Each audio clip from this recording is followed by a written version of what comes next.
உலகத்துல சில இடங்கள் வெளிப்படையாக பார்க்கும்போது முற்றிலும் சாதாரணமாக தோன்றும். ஆனால் அவற்றின் பின்னால் மறைந்திருக்கும் உண்மை மனிதர்களை மட்டுமல்ல, விஞ்ஞானத்தையே குழப்பத்தில் ஆழ்த்தும் அளவுக்கு பயங்கரமாக இருக்கும்.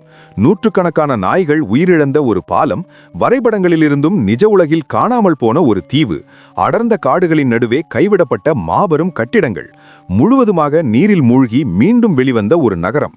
இவை அனைத்தும் கற்பனை கதைகள் அல்ல, உண்மையில் நடந்த சம்பவங்கள். இன்று நாம் பார்க்க போகும் இந்த மர்மமான இடங்கள் இது உண்மையா என்ற கேள்வியை உங்களுக்குள் எழுப்பாமல் விடாது. ஸ்காட்லாந்தின் டம்பார்ச்சன் நகரில் அமைந்துள்ள 130 ஆண்டுகள் பழமையான ஓவர்டவுன் பாலம் மேலோட்டமாக பார்க்கும்போது ஒரு சாதாரண கல் பாலம் போலவே தெரிஞ்சாலும், இந்த பாலம் ஓவர்டவுன் ஹவுஸ் என்ற பழமையான மாளிகைக்கு செல்வதற்காக கட்டப்பட்டது. ஆனால் கடந்த பல தசாப்தங்களாக இந்த பாலம் நாய்களின் தற்கொலை பாலம் என்ற பெயரில் உலகம் முழுவதும் பிரபலமாக உள்ளது. இதற்கு எந்தவித வெளிப்படையான காரணமும் இல்லாமல் நூற்றுக்கணக்கான நாய்கள் இந்த பாலத்தின் ஒரே குறிப்பிட்ட பகுதியிலிருந்து கீழே குதித்து உயிரிழந்துள்ளன. சில நாய்கள் காயங்களுடன் உயிர் தப்பித்தாலும், சில சந்தர்ப்பங்களில் அவை மீண்டும் பாலத்தின் மீது ஏறி இரண்டாவது முறையாக கீழே குதித்ததாகவும் கூறப்படுகிறது. இதில் விசித்திரமான விஷயம் என்னவென்றால், இந்த சம்பவங்கள் நாய்களுக்கு மட்டுமே நிகழ்கின்றன. வேறு எந்த விலங்குகளும் இதுபோல் நடந்து கொள்ளவில்லை. இதனால் இது ஆவி உலகத்தோடு தொடர்புடைய இடம் என்றும், அருகிலுள்ள மாளிகையில் வசித்த ஒயிட் லேடி ஆஃப் ஓவர்டவுன் என்ற ஆவியின் தாக்கம் என பல அதீத நம்பிக்கைகள் பரவின.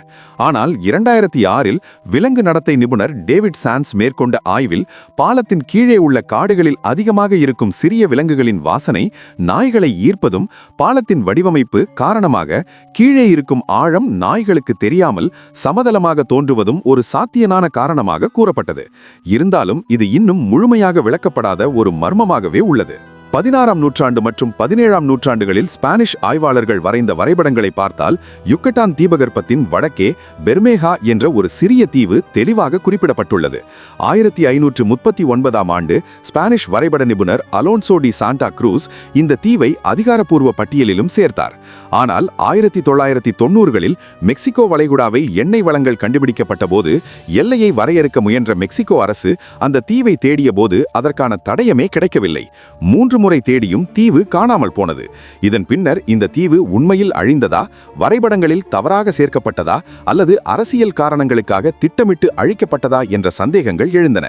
குறிப்பாக இந்த தீவின் இருப்பை வலியுறுத்திய ஒரு மெக்சிகன் செனேட்டர் மர்மமான விபத்தில் உயிரிழந்தது சதி கோட்பாடுகளுக்கு மேலும் வலு சேர்த்தது. 2009இல் நவீன தொழில்நுட்பத்துடன் மேற்கொண்ட ஆய்விலும் கடலடியில் மணல் தவிர வேறு எதுவும் கிடைக்கவில்லை.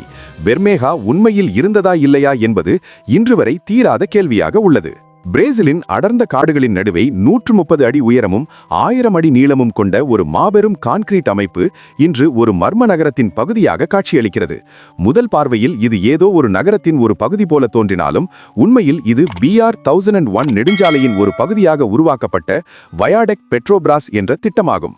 1950களில் தொடங்கப்பட்ட இந்த திட்டம் ரியோ டி ஜெனீரோ மற்றும் சாவோ பவுலோவை இணைக்க உருவாக்கப்பட்டது.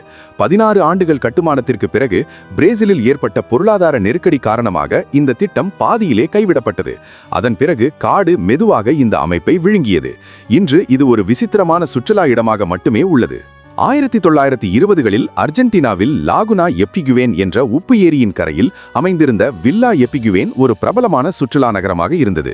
இந்த ஏரியின் நீர் பல நோய்களை குணமாக்கும் என்று நம்பப்பட்டதால் 1970களில் ஒரே நேரத்தில் 5000 பேர் தங்கும் அளவுக்கு இந்த நகரம் வளர்ந்தது.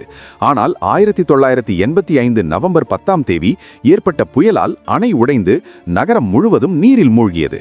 25 ஆண்டுகளுக்கு பிறகு 2009இல் நீர் வற்றிய போது 30 அடி ஆழத்தில் புதைந்திருந்த வீடுகள், தெருக்கள், கட்டிடங்கள் வெளிப்பட்டு ஒரு பயங்கர பேய் நகரமாக மாறின. 1500 பேரில் ஒரே ஒரு மனிதர் பாப்லோ நோவாக் மட்டும் மீண்டும் திரும்பி வந்து அங்கு வாழ்ந்தார். அவர் 2024இல் உயிரிழந்த பிறகு வில்லா எப்பிகுவேன் மீண்டும் முற்றிலும் மனிதர்கள் இல்லாத நகரமாக மாறியது. இந்த இடங்கள் அனைத்தும் மனித வரலாற்றின் மர்மமான பக்கங்களை நமக்கு நினைவுபடுத்துகின்றன. சில கேள்விகளுக்கு விஞ்ஞானம் பதிலளிக்க முயற்சித்தாலும் சிலவற்றிற்கு இன்றும் எந்த விளக்கமும் இல்லை.